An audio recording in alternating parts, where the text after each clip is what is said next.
Yeah. Good morning. Today is June 26th, Monday. It is 9 a.m.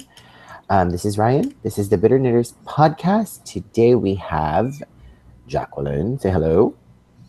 Good morning. And Arthur, of course. Hello. How's everybody doing? How was your guys' weekend? Pretty uneventful, Yeah, to be same honest. here. Typical. Yeah. How's the weather been? Horrible. That's fun. You think it's horrible? What was so bad? I mean, Well, the a other little bit of rain on Friday, but the rest was okay. Did you guys not get the hail? Not that I saw. I had about 10 to 15 minutes of hail and crazy wind on the Thursday, and it was horrible because, of course, I had to go out into my yard and batten down the hatches, make sure my patio table didn't break and all that kind of stuff. So it kind of sucked. I will say, since I'm a witch, this was actually hilarious. As I'm walking home from, I think I went to the store, as soon as I opened the door and went inside, like, it started to pour.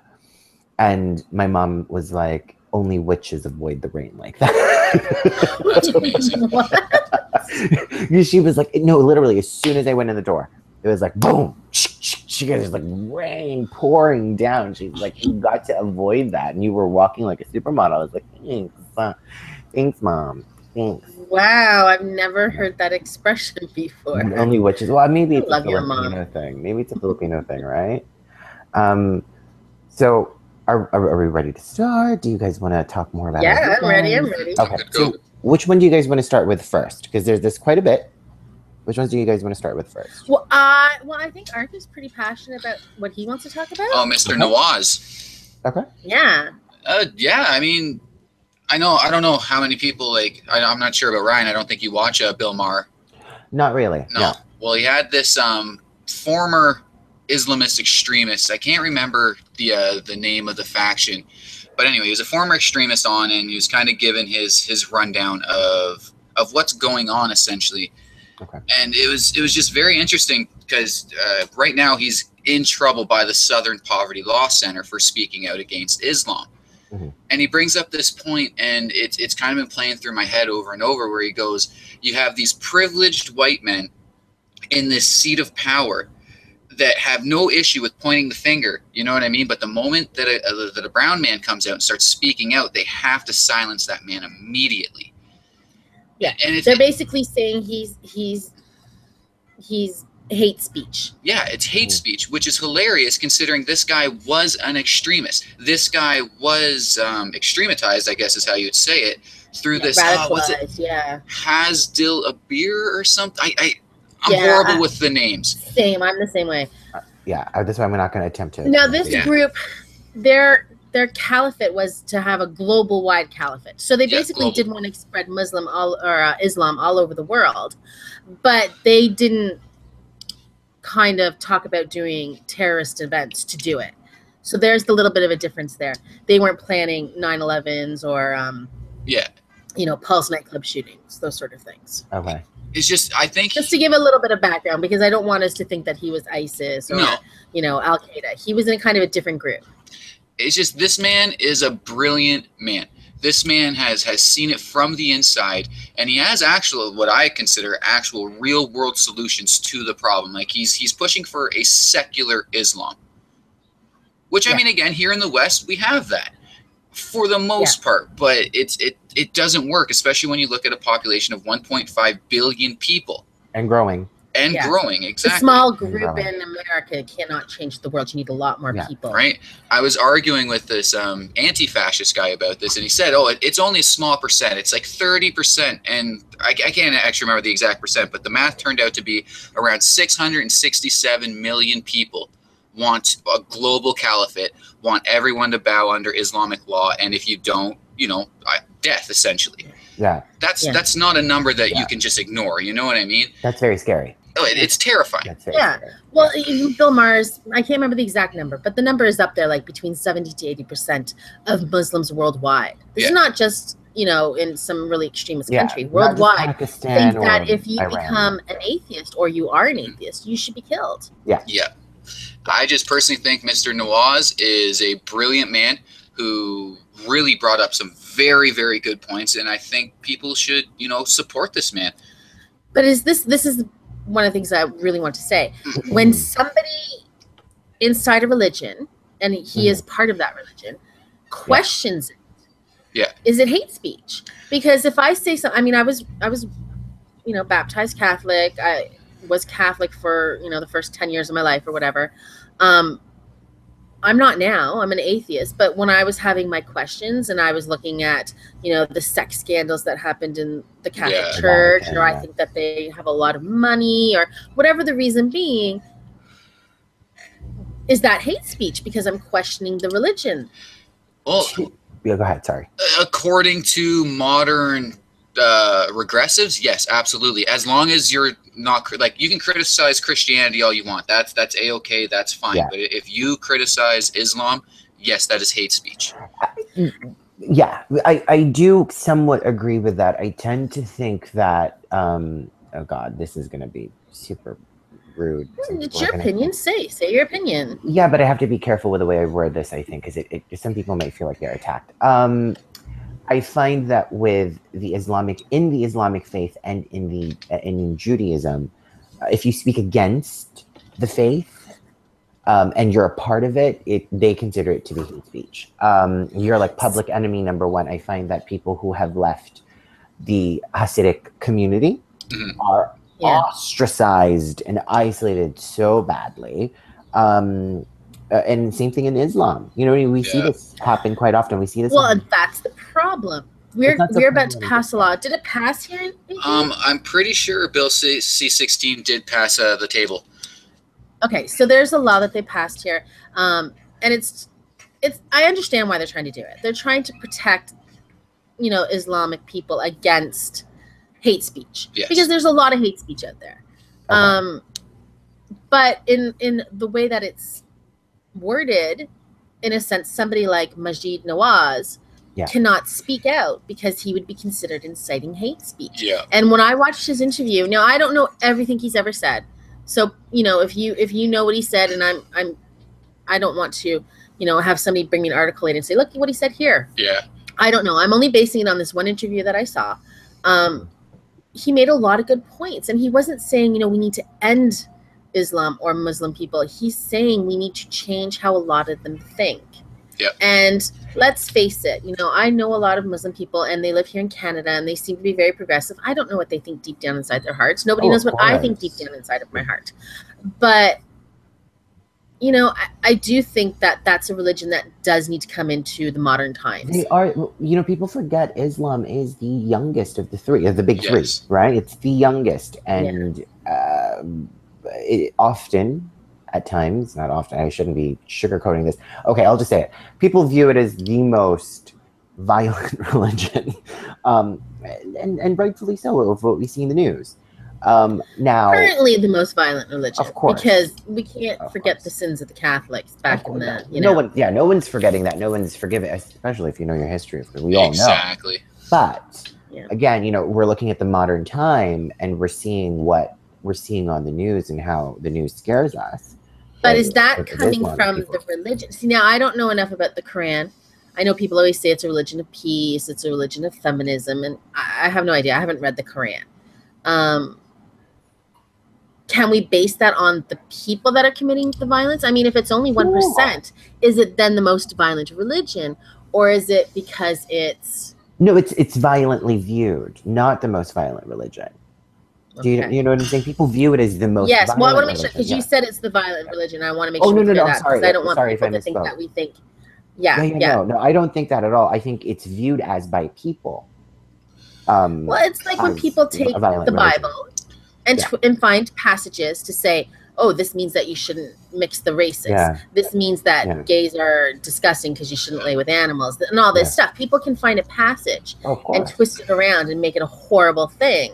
Women shouldn't be allowed to preach because in the Bible it says women should not speak in a church or in a holy place. But I think that it's also part of a scare tactic that a lot of these, especially in the United States, a lot of these conservatives do to Yeah. scare you. You know, they have to Yeah. band together. They have to find a cause and a group of people to target.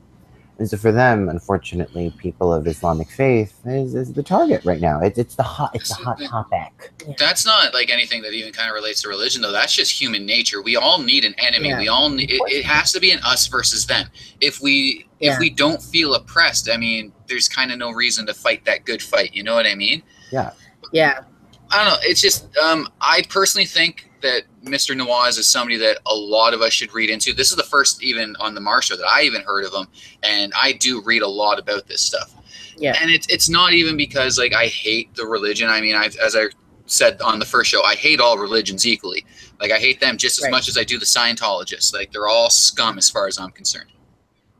Well, anytime you use a faith or a belief to control how people behave, exactly, I think is the issue. Yeah. And in a lot of places we keep, I hate to say the word natives because I'm not trying to say natives, but I mean in South America, let's keep our religious followers uninformed and uneducated so they follow us. Yeah. In Africa, in rural places in Asia, in some places in the Middle East, let's keep our people, and in America, let's keep our followers uninformed so that they will follow us and do what we tell them.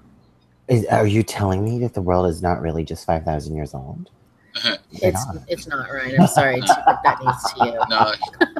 No, it's the truth, man. Me and my atheist buddies got together and we buried all those dinosaur bones just to confuse you guys. Oh my god, I didn't know that. Oh my god. But I will say this. Yeah. I thought I was saying this just before the call. He was incredibly elegant and just eloquent too. To use all the E words I could think of.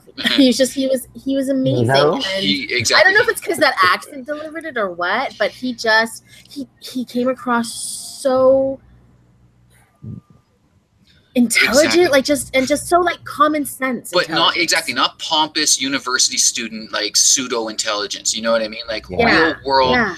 Down like salt of the earth type guy who just can eloquently put his senses together. You know what I mean? But isn't that what's missing? I find it, or at least I think that's what's missing from the public, are people that we can relate to. When you have these, I love that you said that, like the whole super smart, super textbooky, big words, people that use like crazy analogies. You tend to lose the message within the speech or the conversation. When someone delivers you the message in an eloquent yet relatable way, it can change the perception of the public. And absolutely, we need more people like that. Yeah. And I think that's why this, for the Catholics at least, this Pope is amazing. Oh yeah. Because to them, it's like, oh my God, I have yet to have someone who a lot of respect for Francis. Yeah. I mean, I don't agree with everything he says. Of course, no one does. I don't either. But yeah. The most open-minded of at least my life. I don't know about all the popes previously, but at least in my life, he's talking about things that we've never heard of a pope say, and he's not all about wearing the gold and the fancy stuff. He's very humble, and I have a lot of respect for him. He lives in a small apartment. He doesn't live in the Pope's quarters. Yeah. The only thing, the one thing I think everyone should learn from this Pope is what he said about the gays is, who am I to judge? You know what I mean? Yeah. And I'm pretty sure that's what most of us need, is just the who am I to judge? And I'm not talking about religion or political leanings. Like, judge that shit all you fucking want. But as far as like individual people go, realize that they have a life. Yeah. Shit's fucking hard for all of us. Like regardless of what ism or fucking whatever it is you want to put us in, you know what I mean? Like, life sucks for us all. Oh, of course. Yeah, I agree. Yeah. But and I mean, I assume every religion tells you that you're not the judge, only the highest power can be your judge. Yeah, but so we're so out there always judging. Oh, look what he's doing. Look what she sleeps around, or he's he cheated on his wife. These things are maybe not what you think are good, but who are we to judge, in all honesty? Or like you said, if somebody's born gay, well, I mean, I know people don't believe you're born gay, but I believe you're born gay or lesbian or whatever, and I'm not going to judge you. Live your life. You're a lesbian. But you know who we can judge? Yes. Jared Not to Kushner. judge a lot of people. No, Jared Oh, Kushner. Jared Kushner This guy. is someone who we can. I just have to say, because there's an article that we did not pass around. This guy just has to be. You don't really hear him talk in public a lot, but he is the biggest blunder to the 45th campaign and now sting. Cabinet. Yeah. Just the biggest blunder. And the scariest part about this is it's hitting so close to home. Too close to home. Super close to home. May just live in his home. Wink, wink. You know what I mean? Kind of a thing. For people who don't know, Jared Kushner is married to Ivanka Trump. And let her rip. Let her rip. Because this is just, to me. I think my issue with this is, okay, so we have the two articles we'll talk about, but I just want to say my issue with Jared Kushner. This is a guy who grew up in a real estate family, much like Trump. His father is currently, I believe, still in prison for crimes that he committed. I can't remember the exact crimes, but it's basically, you know, like money laundering, that sort of thing. You know? Didn't his father, I think, if I'm not mistaken, pled guilty? Well, right? I mean, when you're guilty, you got to plead guilty sometimes. And they're only going to send him to a country club anyway, so fuck it, plead guilty and go play golf with your buddies. Yeah. So, I mean, we're talking about a guy who hasn't come from the most upstanding family. Now, I'm not going to judge somebody on their family. Yes. People can rise above their families, you know. Yes. But I've only heard him talk one time on a clip. I think it was on Bill Maher. I was going to say that. But, I mean, this guy must be the most eloquent person or something, or I don't know. He's a wizard because he's got 45 entranced. I mean, he thinks he's going to fix everything in America and in the Middle East. This little pasty-faced twerp is going to fix the Middle East. He literally looks like a dweeb. I'm sorry. And not to judge people by their looks, but he literally looks like a dweeb. Oh, yeah. I would have beat him up on the schoolyard. Yeah. Like a dweeb. A fucking dweeb. Like, I have no... What I'm afraid of for the United States is we're now finding out so much more information now that they're digging the special counsel. I like to say it like that, special counsel. As they're digging further and further, more information is coming out. If you guys aren't scared yet, for the people who are listening, I don't know when you're going to be. I don't know, are you waiting for maybe martial law to be passed or to be declared, rather? What are we waiting for? It's scary. So last week, Kushner went to the Middle East. Yes. So now this is his first real big opportunity to go over there and start fixing it. I mean, Trump was going to fix ISIS in 30 days, and I guess Jared Kushner is going to fix Middle East in a week. I don't know. But I think instead of making things better, he made things a lot worse because he offended the leader of the Palestinian government, Mahmoud Abbas, because the first thing he did when he met with Abbas was basically say the same exact list of demands that the Israeli Prime Minister Benjamin Netanyahu had given Abbas previously. So, I mean, you can't be pro-Israel and try to heal the Middle East, because that's never going to work between the Palestinians and the Israelis, right? You have to be more balanced and fair. And we know that Kushner is a Jew, and I'm not saying that the Jewish people can't be biased when it comes to Israel, but I think we're seeing either he's woefully unprepared and he's just doing whatever Netanyahu tells him, or he's completely biased.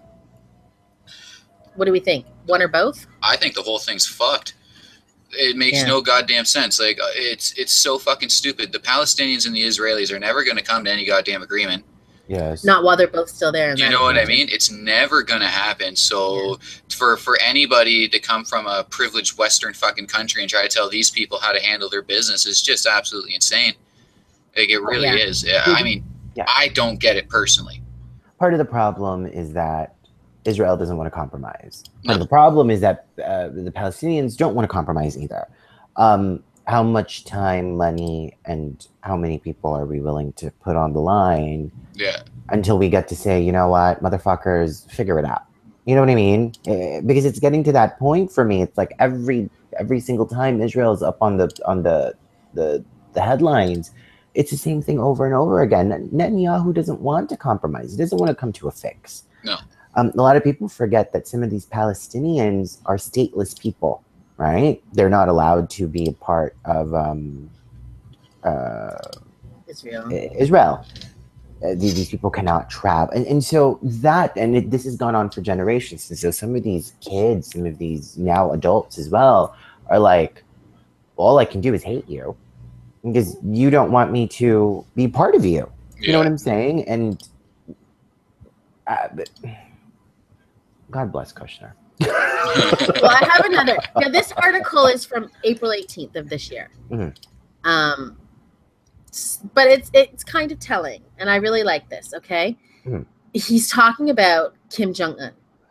Okay, it's an article he gave, an interview he gave to Fox News. And I'll just read some quotes, and you guys can comment afterward.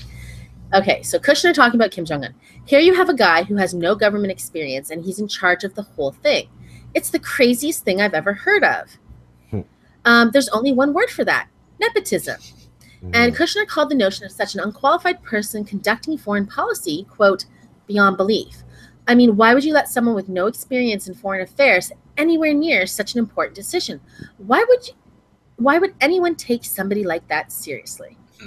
Oh my God, I wonder, Jared. I'm on the same boat as you. Please don't. I completely 100% agree with Jared. Don't rock the boat anymore. I agree. My God. Nepotism at its best, right? God. Why am I not shocked? What the hell is this guy talking about? Does he not see his, like, look in the mirror, Jared Kushner. Girl. No, because he's not 45. Don't look in the mirror. Go across, across the wing. Yeah, but I mean, 45 didn't get his job for nepotism, right? He did win that election, but Jared Kushner's job is purely. Oh yeah, that shit was handed to him and his wife, Ivanka. Yes. That's nepotism at its best. When your brother-in-laws are able to, who have never been in the public eye criticizing before any of the campaigns started, that's nepotism as well. You know what I mean? Look, just look in your own household and then talk. That's my opinion. I just thought that was the irony that he was saying all this stuff. I'm just like, what? Mm-hmm. Yeah, no, that was pretty damn ridiculous. Yeah. What do you call that? What experience do you have in politics? You know what I mean? He's a rich, privileged white man. Isn't he like the most qualified to fucking, you know what I mean? According to them, yes. Right? I mean, that's who's running the country anyway. Rich, privileged, mostly white men and some women. Yeah, well, that's just the appearance of power. Yeah. But yeah, I don't know. Fuck that guy. Yeah, that's kind of how I feel. But I will say, when I did hear him talking, that little clip that they played, I mean, he is just a trip. I'm sorry. Like, there's zero charisma. He doesn't have the looks. I don't know. I mean, when you make, and I hate to talk about 45's kids, but when you make the fucking Eric Trump look more interesting, there's something wrong with you. Oh my God, I'm not going to make a comment on that. Jacqueline, don't attack them for their looks, but okay, I agree. That guy looks like Nosferatu, okay? Ivanka's okay. Like, she's just okay. The stupid thing is, though, is he keeps sending this fucking idiot out on these, like, humanitarian missions. He's just going to fucking set you all back. You know what I mean? Like, he's not helping the cause. No, not at all. Not at all. But then a lot of people would also say, half the time when I wake up in the morning, because I have CNN, I've got MSNBC, I've got even Fox News on my phone, like the little notifications. Yeah. Mm-hmm. Every morning when I wake up and I see something about 45 or his government just pop up, I wake up and I'm like, when am I going to wake up? And it was just a nightmare. Because this is starting to feel like 4 years. 4 years. Well, that's not guaranteed because in 4 years he can be reelected. I think he will.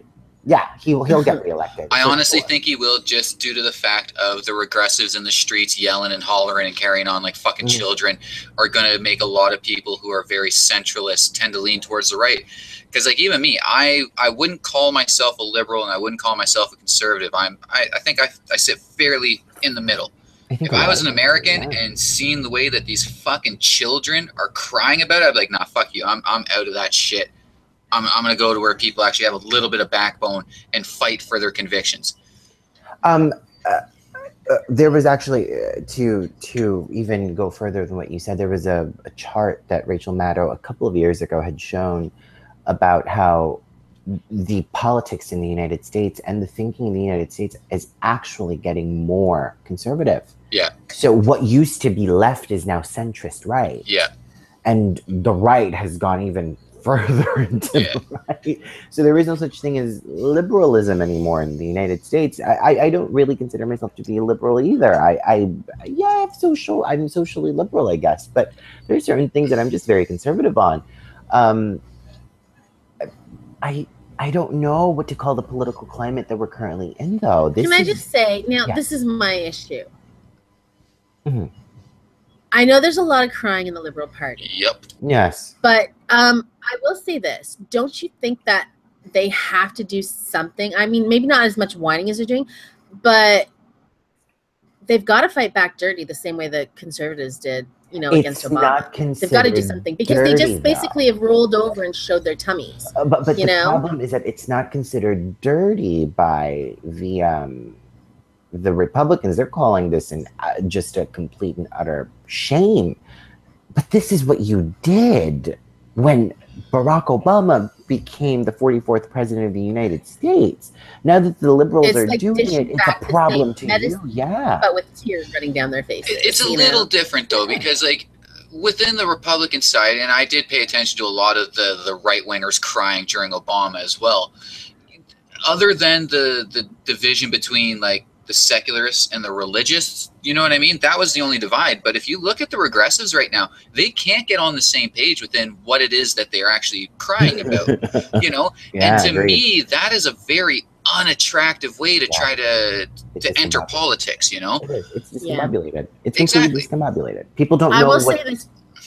Oh, go ahead, Ryan. Finish. I was going to say, they don't know what to cry for. Like, this isn't a "Don't Cry for Me, Argentina" by Andrew Lloyd Webber, just so we don't get sued.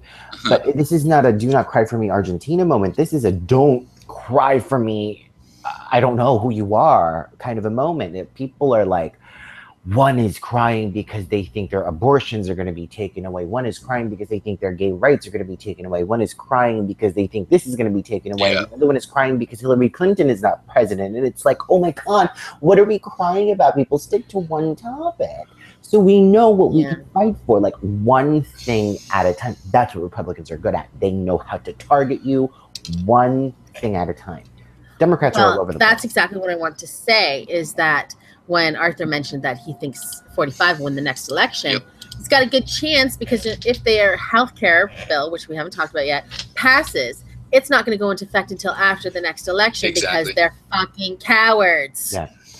I'm just, you know what, I'm going to keep on not mentioning the healthcare thing until it's really been voted on, because right now it's still... and there's quote-unquote revisions coming. Yeah, well, we don't want to be fucking CNN talking fucking nonsense. You know what I mean? Yeah. Once it comes out, then we'll have a discussion on it. But more on to go more on 45th into the other topic of 45th. What I had sent you guys, potentially Justice Kennedy might be retiring soon. Yeah. And might be replaced. Hold on, Justice Kennedy. Hold on. Well, not that Justice Kennedy is Wilson Phillips is singing for you. Open. No, but he's more centrist. Yeah. Again, now this is the time, gays, you can start crying just because you had your parade yesterday. Abortionists, you can start crying because, and I love what someone had said. This is where Trump can really put on his legacy.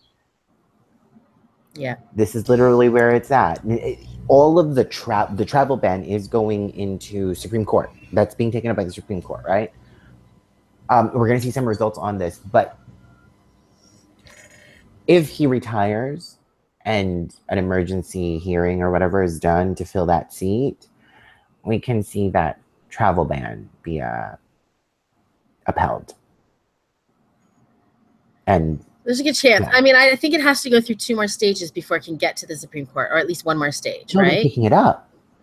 They're Oh, already I thought it taking was out. went I through thought the they what, the were. Ninth Circuit?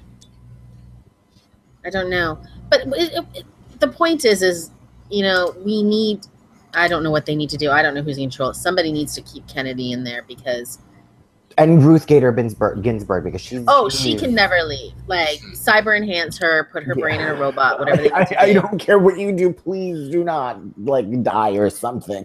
Hold on, people. Hold on, because you know, yeah. I do think, I mean, it is nice when it's balanced with like 3 and 3 and then one kind of in the middle, because it does make it more fair. I don't think it should be, and I'm a very liberal person, but I don't think we should have super liberal, because you have to have people that are willing to be like, no, you've gone a little too far. Well, right? I think that there is a scary moment right now in the United States where we're looking at the way we're being governed, and we're starting to question some of the laws, and we're thinking to ourselves, am I going to wake up one morning and my health care is gone? Am I going to wake up one morning and my marriage is null and voided? Am I going to wake up one morning and you know, not be able to walk into Planned Parenthood and get an abortion, although they've already taken the first step to that? It's becoming a scary thought now. People, I feel, are feeling as if they're walking on thin ice every single day, because this guy, 45, does not know what he's doing. Let's be frank. He does not know what he's doing, and he's being backed up by people who are willing to go with whatever route he's willing to take that day.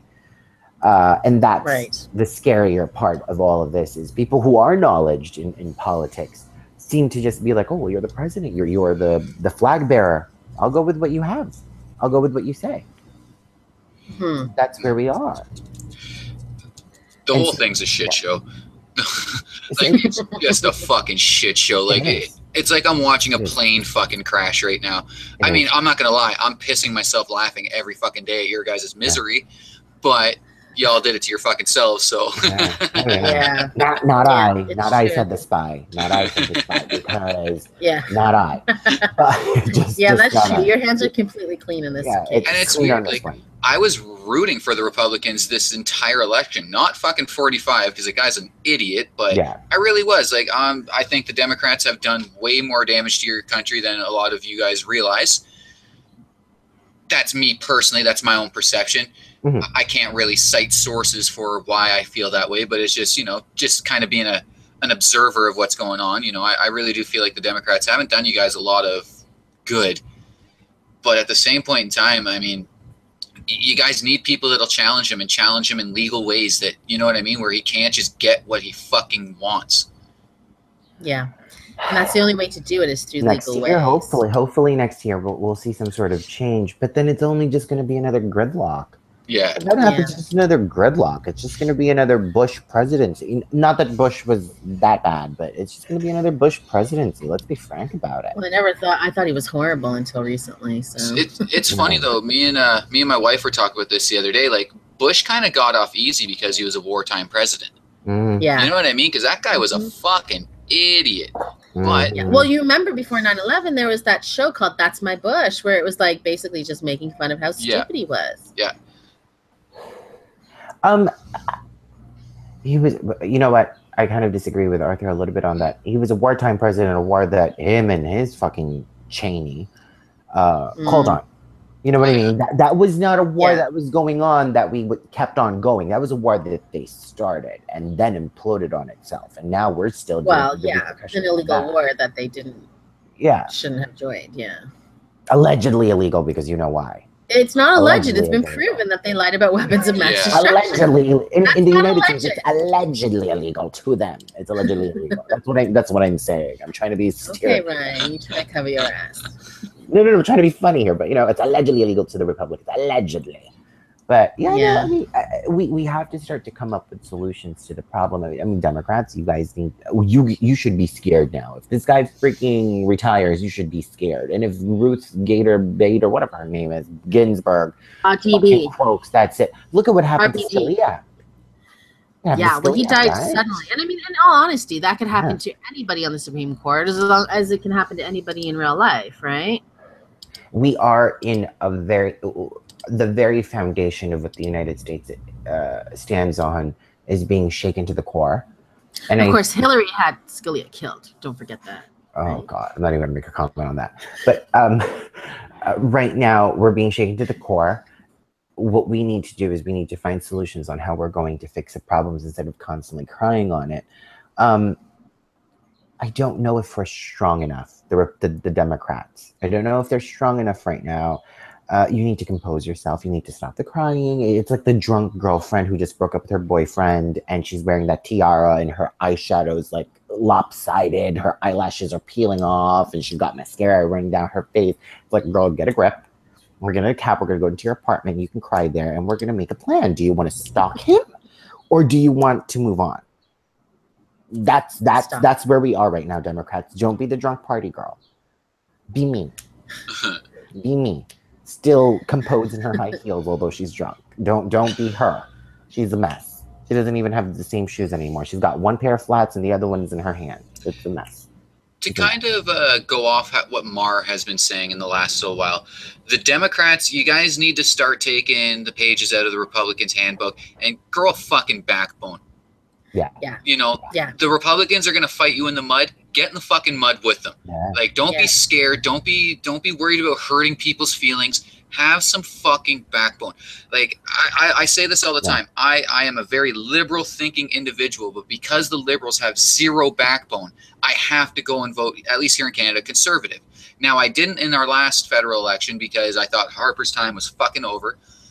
But you need a backbone. We are not in a world climate yet where it's not fucking rainbows and sprinkles. You know what I mean? We need somebody with some tact, with some fucking who's got the balls to get shit done. And it fucking hurts me to say this, but 45 kind of has those balls. He does. I mean, it's not afraid of saying things. You know what I mean? Like he fucking his shit's all rhetoric, but he has no beef with saying what the fuck it is on his mind. And makes zero apologies for it. And I personally feel like that's where the Democrats need to go.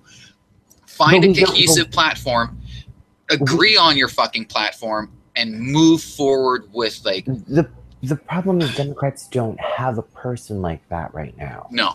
We don't. It's the truth. We don't. Someone like Elizabeth Warren, but even she doesn't have the following to be able to do that. You know, Democrats are just all over the place, and it's like, get a grip, get a life, get over it.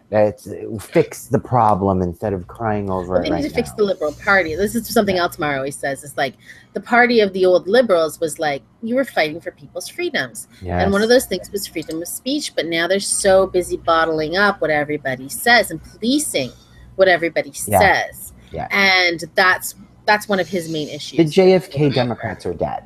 The JFK Democrats are dead. It's insane, though, like that the liberals of the 60s would fight tooth and nail for freedom of speech, and now they're fighting tooth and nail to remove some of that freedom of speech. Yeah. Because we're too busy Instagramming and Snapchatting. Right? And I've said this all along, and it's something that I hope a lot of people can kind of grasp and understand.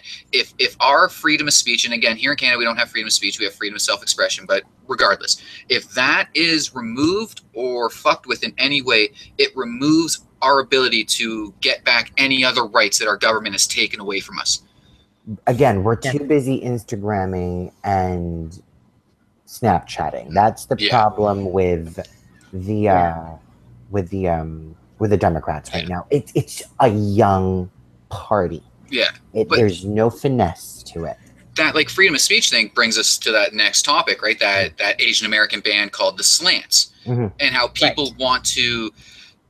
They try to legally sue these people or some shit. So they had a trademark dispute.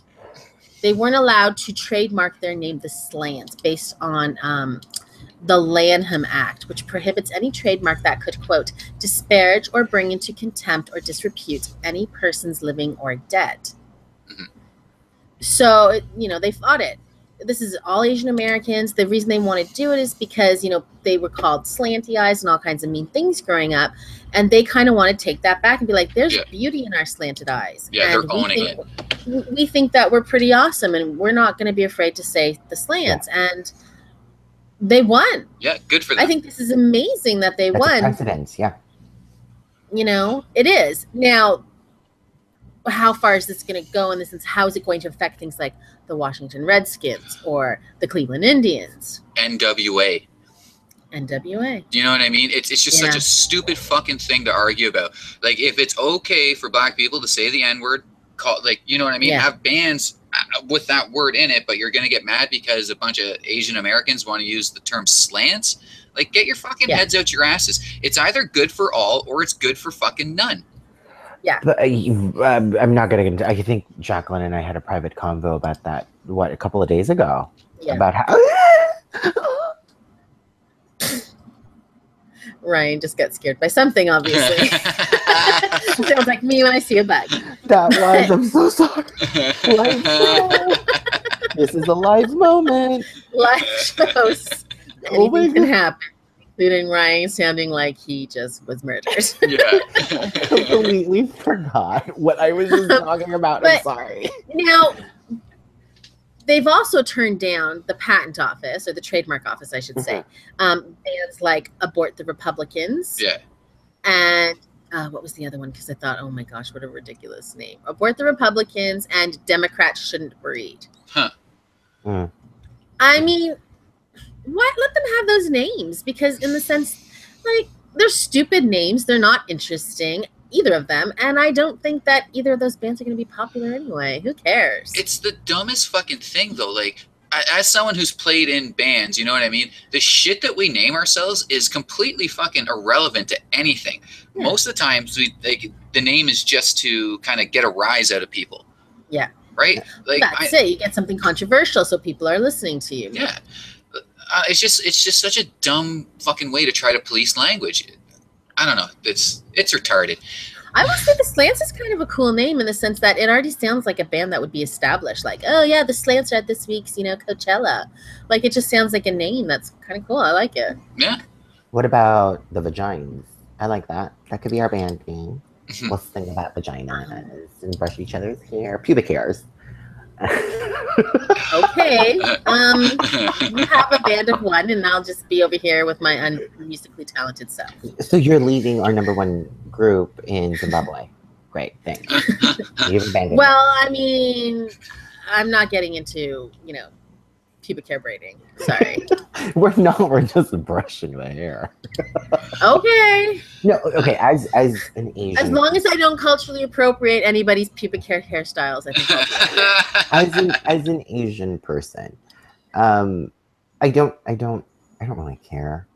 You know what I mean? Like the whole slanty eye kind of a thing. I do feel like, yeah, of course, go for it. Call yourself whatever you want to call yourself. Call yourself the bitches if you want to call yourself the bitches, the C words if you want to call yourself the C words. It's a band name.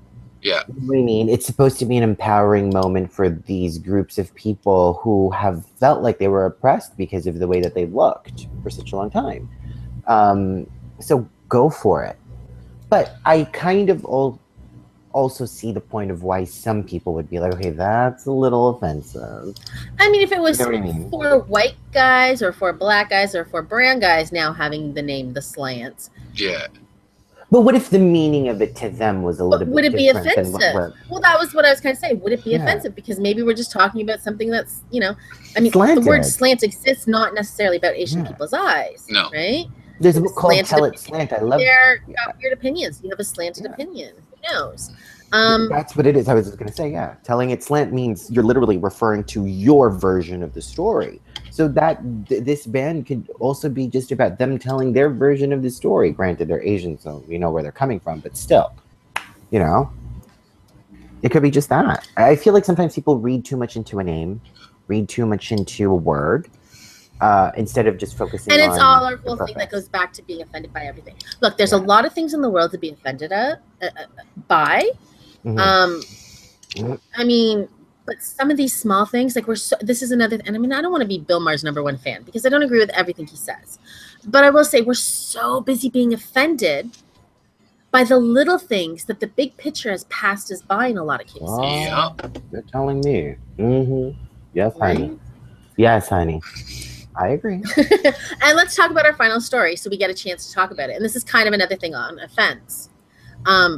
Now, we all know happening in America, there was the whole nobody wants a Confederate flag in the South, and they removed a whole bunch of statues in some southern cities under cover of darkness. And I get kind of why they're doing that. I mean, I don't think those statues should be destroyed. Put them in a museum because you can't hide the fact that there was a civil war and that there was a Confederate party and that they were rebels, essentially. It's a part of the history. Now, do we put them on display? I guess that's your opinion. That is a rebel group. Do we celebrate rebels? I don't know. That's not my politics. That's not for me to say. I kind of don't agree with it. It's like I think they should come down. It's not my politics. But it's history. Like, why would you want to negate history? Even though it's a bad part of American history, okay, I understand it's problematic for a bunch of people, yada, yada, yada. It's fucking history. If we ignore history and we erase history, then guess what's going to happen? It's going to fucking repeat itself. Yeah. Well, they're not erasing history because the things weren't destroyed. They were moved. Do you think that we should celebrate the Confederacy? rebels? No, because I don't fucking dig treason. But at the same point in time, if that's your bag, then fucking have at her. As long as you're not in the... Sorry, what? Well, I just want to say this. I understand that it is history. But should those statues have ever actually been erected in the first place? Why should a state that had lost its rebel, you know, I don't even know what you want to say, its triad seceding, why should they even have been allowed to erect a statue of these Southern generals? Because because I think part of it is we have to be reminded of history. Again, I'm going with what Arthur is saying. It is a part of history because one can also be said about Malcolm X and Martin Luther King. Same thing can also be said about a bust of Harvey Milk. No, I don't think people are. They're not war criminals. They could be, Malcolm. They could be. They could be viewed as some. Again, it's from the perspective of the person who's looking at it. Some people may think that, yes, they were heroes. You know, they could have been heroes to them and just enemies to us. I think that they should not be destroyed. I do think, yes, you should put them in museums, use them as a reminder of what happened in the past. Yeah, I don't think we should forget history. I just don't think that some things need to be on display in history. So then what do you think about people wearing the Che Guevara shirts, considering that guy was a flat-out racist and homophobe? Right? It's socially acceptable for young kids to rebel against the fucking man and throw on a shirt of a guy that fucking hated the people they're fighting for. But we can't talk shit about that. But yet, General Lee can't be fucking displayed in the town that he's from because, you know what I mean? They fought apparently for slavery. Everything I've heard, that was not the main fucking cause for that war. But whatever. I'm sure someone will yell at me differently. It's just such a many factors in slavery. Of course. Like, there's no fucking black and white when it comes to war. But the point that I'm trying to make is it's just so fucking dumb to try to negate or erase even the worst parts of history.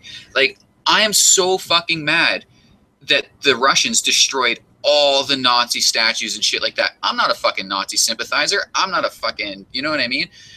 But at the same point in time, without being reminded of the fucking horrendous things and even the grandeur of how they thought of themselves, it really does negate the seriousness of it. And now you get sympathizers because they don't fucking see what happened. Yes, because there's no reminder anymore. Right?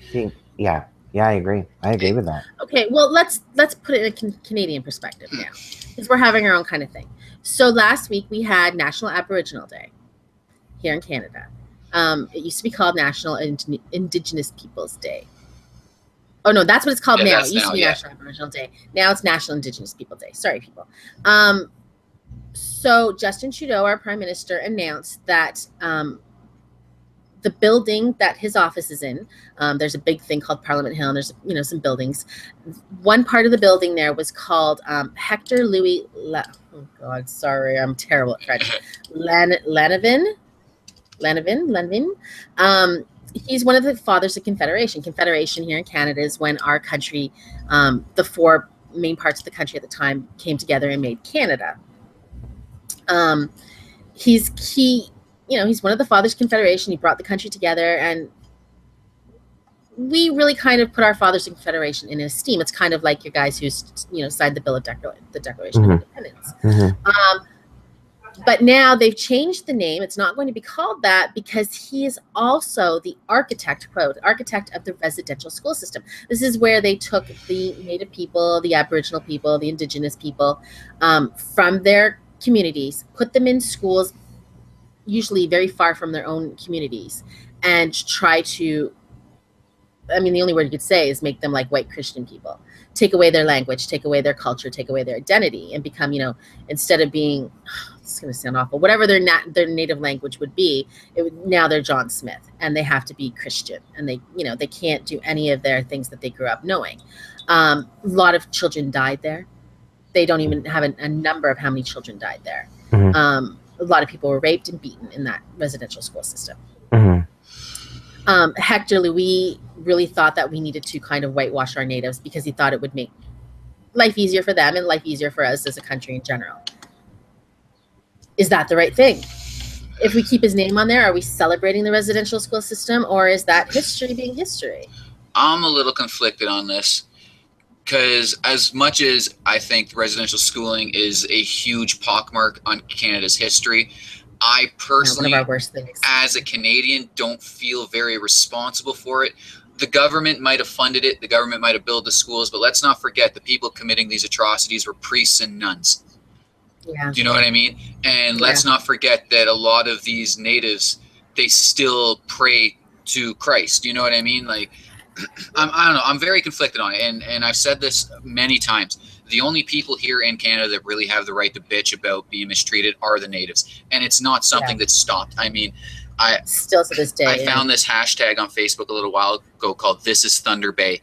And if anybody who's listening has the time to look it up, look it up. The things that are going on in Thunder Bay right now are absolutely fucking disgusting. The fact that our media isn't telling the rest of the population about what is going on to these children essentially is fucking abhorrent. But to the point of them removing the name on Trudeau's building, I mean, hoopty fucking ding dong. It's a name for a building. Who cares? Call it the fuck shack for all I give a shit. You know what I mean? Like, as long as he's not cooking meth in there, I'm happy. Well, my thing is how many Canadians, and I'm including the Indigenous people, how many Canadians even know who Hector Louis Lavin yet? I had no idea, honestly.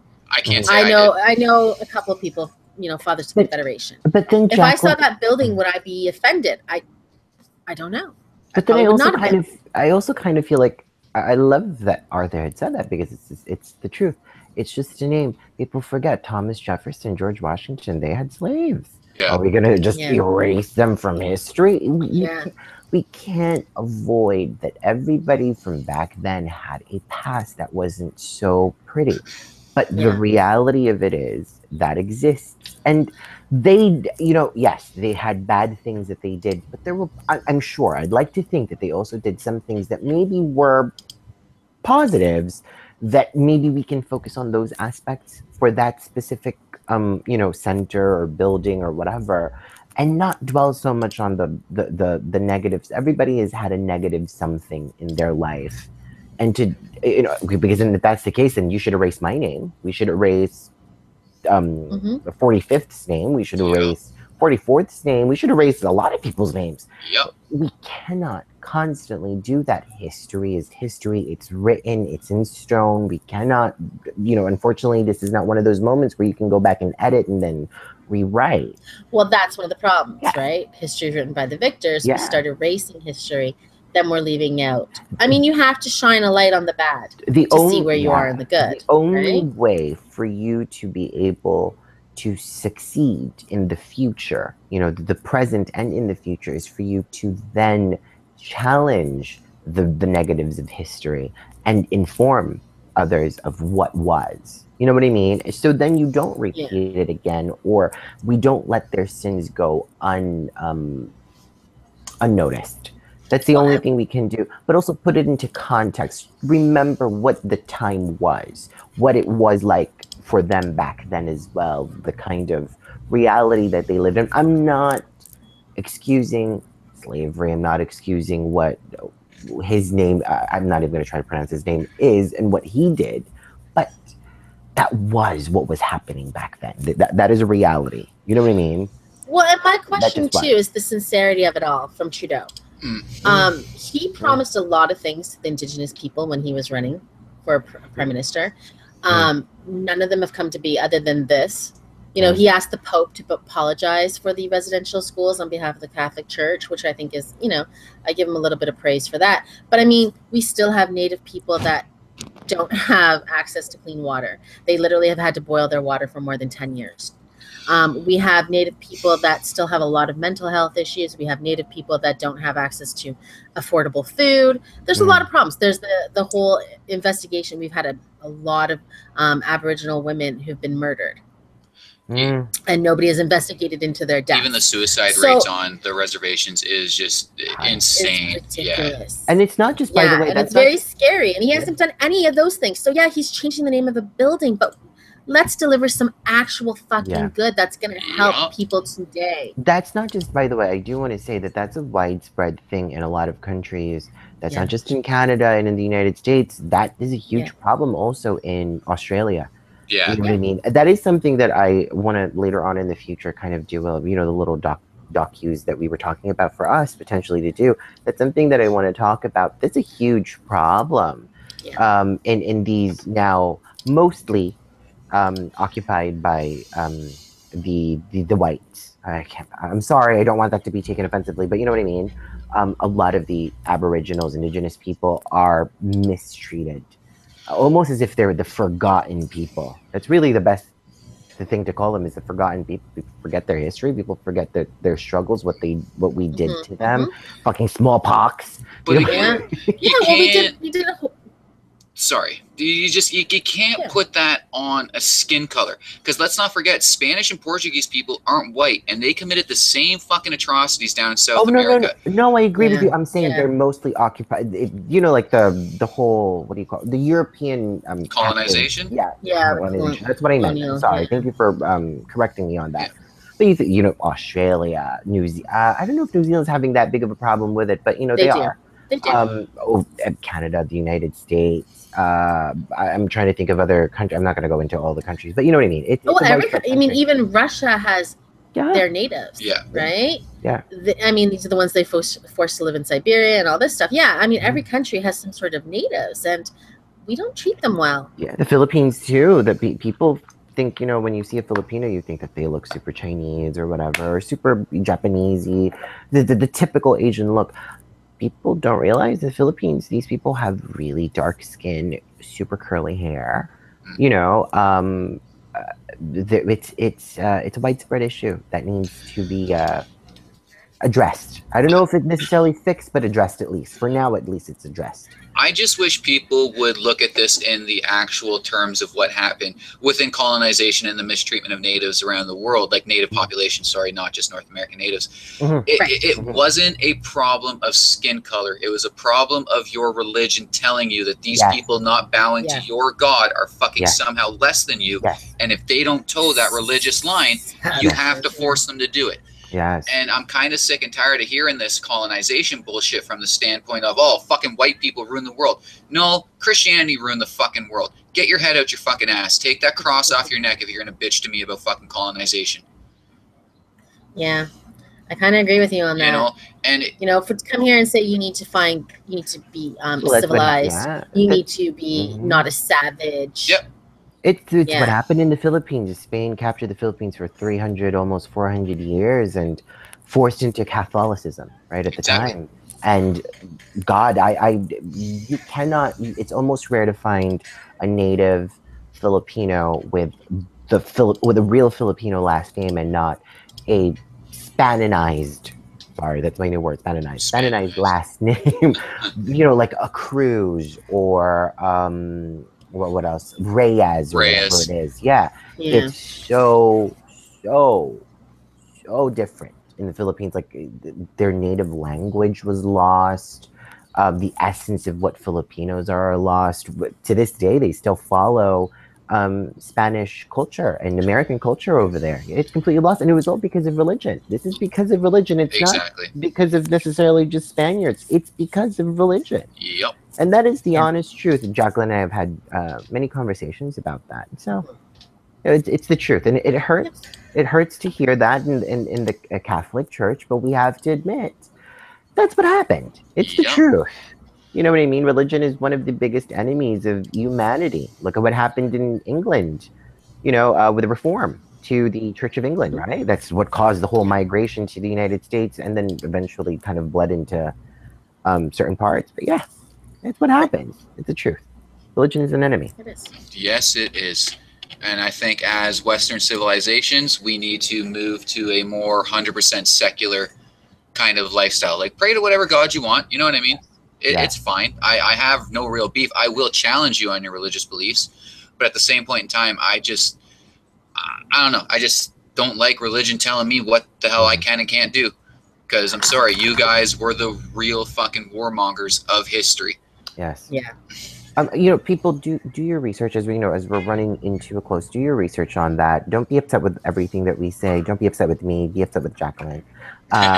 Greetings to Sister Patty. We have not mentioned you. Yes, Sister Patty, we love you. We love you. We cherish you. Give me a call. Being creepy over here. Have a good day, everybody, and look forward We'll to see you Wednesday show. Wednesday. Yeah, take care. Bye.